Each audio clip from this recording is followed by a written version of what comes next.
I picked up a guitar when I was 6 years old because my uncle took me to see Julian Bream at the Hollywood Bowl, who is a classical guitarist. And Julian Bream was up there, all alone on stage with a spotlight on him. And it was one of the most beautiful things. It was 1966, I was 6. And then my uncle bought me Julian Bream box set, vinyl, 3 records. And I would listen to it, and Julian Bream would be going...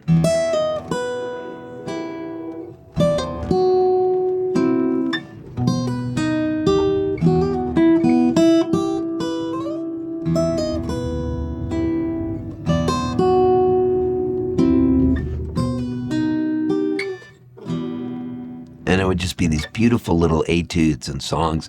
So I learned to sight read, learned how to play guitar. And I would sit there and just play all alone in my room for hours. And I'd know I was having a really good session if I'd forget to swallow, and drool would come out of my mouth and drip on the guitar. I would just forget to swallow. I would be so inside practicing and what I was doing, and hours would go by, and I'd feel so zenned out and peaceful. I almost fear that these phones have taken away a lot of our zen and have made a lot of people angrier.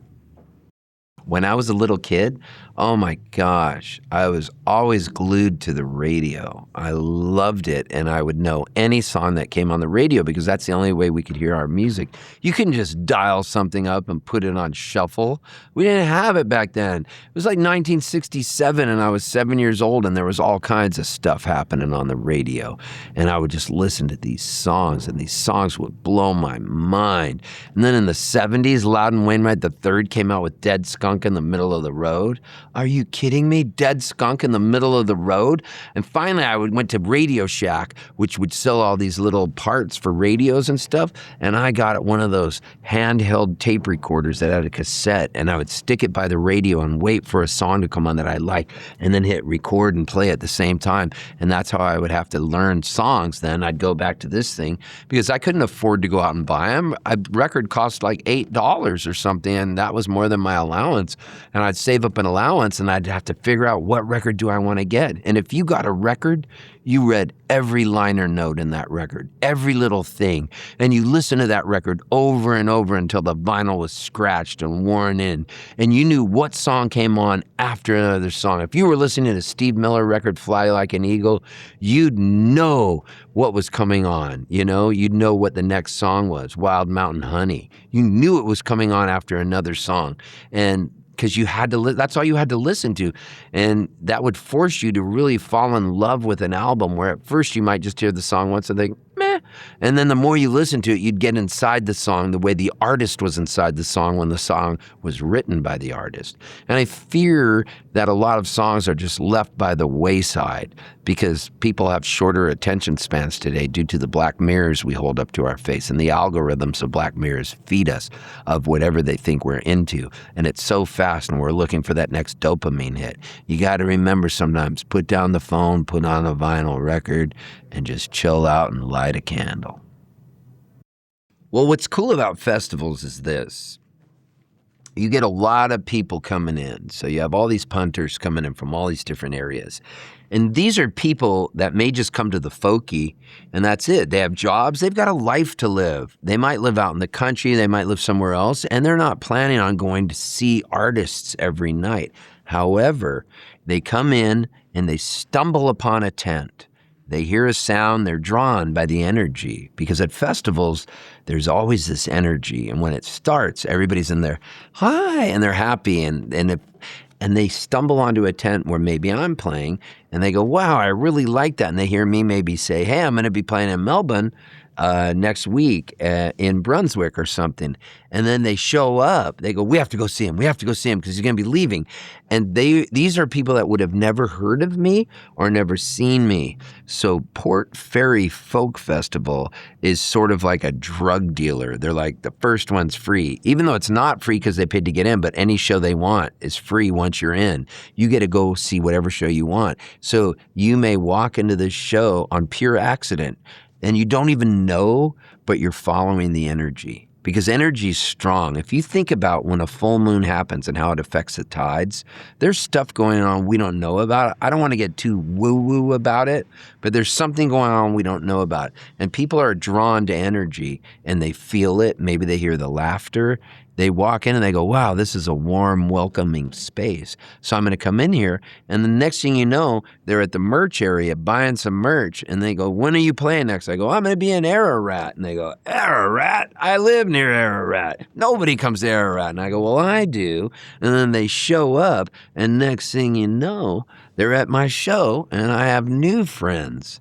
And they're people that I see when I come back. And I try to come back here all the time because being a folk singer is like having a paper route, and you have to go service all your customers and deliver the papers. So I'm delivering the papers, and I just keep the route going from here across Canada, over to Ireland, all over the U.S., and back around again. And I just try to spread a little goodwill. So this is crazy. I moved to Nashville. I was living there the last 10 years in Nashville, and I bought a house out there in East Nashville. And when I first moved to Nashville, on the top of my list of people that I wanted to get to know and become friends with was Jim Lauderdale. So what I did was I just hung out, I heard where he hung out, and I would see him in a cafe. And when he left, he'd get in his car to leave and go somewhere, and I would follow him in my car, but he wouldn't know I was following him, and I'd see where he was going because I wanted to see where he lived eventually. And so then he would go maybe to a store and stop and get something like his iPhone fix. I'd just be waiting in the car, very surreptitiously waiting, almost like a CIA agent or an FBI guy, and then I'd follow him to his house. So I found out where he lived, and I would just hang outside his window. And like if he was changing clothes, I would look when he took his pants off, but not when he took his underwear off. I'm not a freak. And then once he put his new underwear on, which by the way, he has a really good pair of underwear that I do like, these plaid ones. And I'd just go, Jim, put on the plaid ones. I'd be thinking it. And sometimes that's when I'm talking about the power and energy of thought. He would all of a sudden take them off. And I'd look away. I did look once. I had to. And then he'd put on the plaid underwear. And then I'd wait like a dog outside his window. And I might have to wait till the morning. And I bring a tent everywhere. And it's okay. I started a little garden where he lived. And then finally one day he was walking down the street and I had a cup of tea and I acted like he bumped into me and I made him feel bad and I acted like my knee was hurting. And he said, how can I ever make it up to you? I'm Jim Lauderdale. And I said, well, I'd like to write a song with you. You write songs, don't you? And he goes, yes, I do. And I go, well, that would make it up. And he said, okay. And that's how we became friends. And the greatest thing is he also teaches Tai Chi classes. And he is so zen, and he is on his own wavelength, and he's one of the most pure souls. And no idea is too weird for Jim Lauderdale when you write songs. You could be sitting there with the guitar and just going, he'll go, hey, I like that. What's that? And then he has to go pee, so he'll go, hey, I have to go take a wiki leak. I'll be right back. And then he's in there, he's going, keep doing that thing you're doing, strum that. And that's how we became friends. And then we wrote like 30 songs, so we're going to do a duo record. So it started with me just kind of not stalking him. I don't like to use that word, but following him 24 hours a day, 7 days a week. Yeah, and knowing a lot about him. But I wasn't stalking him, okay? Yeah, I do know his pin, yes. I know. Yeah, so it's been cool.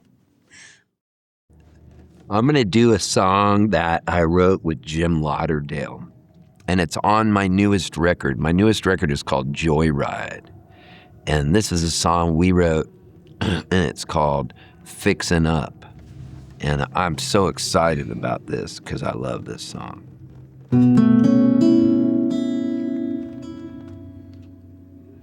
I've been mangled and wrangled and spit out and tore up. Tired out and washed up, folded and banged up. I've been destroyed, paranoid, unemployed. I'm overdue to get a little fixing up from you. I didn't plan on going out and meeting someone new. I was gonna stay home and watch the fight on pay-per-view. Lucky me, right next to me is an empty stool for you. Let me buy around the bottom shelf. You can tell me all about yourself. I've been mangled and wrangled and spit out and tore up and tired out and washed up, folded and banged up. I've been destroyed, paranoid, unemployed. I'm overdue to get a little fixing up from you. You thought you were going out to meet your girlfriends for a drink, and things don't always turn out exactly how you think. This could be the start of a long weekender, or I could end up just a-talking to this old bartender. Ah, but guitar strings and wedding rings, who knows what the future brings? It takes two to make a spark. Don't leave me hanging in the dark. I've been mangled and wrangled and spit out and tore up and tired out and washed up, folded and banged up. I've been destroyed, paranoid, unemployed. I'm overdue to get a little fixing up. I could show you some fixing up just to get a little fixing up from you.